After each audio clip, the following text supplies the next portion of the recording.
because we've got a couple of more stories to get into. Hi, thank you so much for coming back. My name is Erica Martin, and you're watching Erica Martin Weather and Climate. We talked about the Kona low. That's a big story. And in fact, let's go into details of the Kona low. Very interesting system. We'll talk about, we'll give you some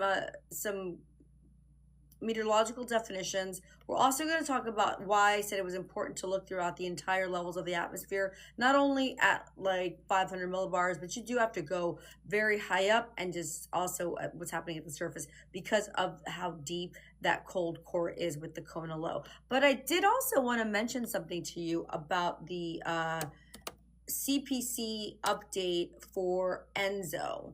Okay, so there's generally, I see if I can drop that in there, okay, for you guys, there's generally a PDF that goes out. I want you guys, if you can, maybe read it. I think it would be very interesting for you guys to have some kind of a background on this because once again, what we're looking at right now are sea surface temperatures slightly below normal for the Pacific. But as we go into ENSO neutral and then we go into El Nino, we've got a major problem on our hands, especially in the Pacific, considering we had way more typhoons that were even forecasted, considering we had, was it 13 named typhoons, 4 super typhoons.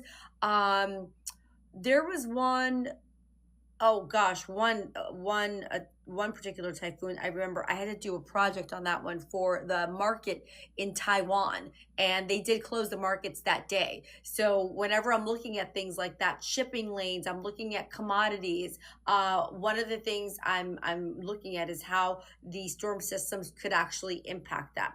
But if we looked at the current conditions of ENSO, once again, we're currently in La Nina. We do have the issues with the 2 Kona lows already that we've seen in Oahu. We've got the 3rd one coming right now. So they're dealing with major beach erosion, major flooding, infrastructure problems, shipping problems, etc. You name it, they've got it going on in Hawaii right now. Well, at least on the island of Oahu. So we're transitioning again with that 62% chance of El Nino by the end of this upcoming year. Currently, sea surface temperatures are slightly below normal. If I look at the Madden-Julian oscillation, something that you guys will want to know as well, especially when we're talking about ENSO, when we're going into the climatological pattern, okay?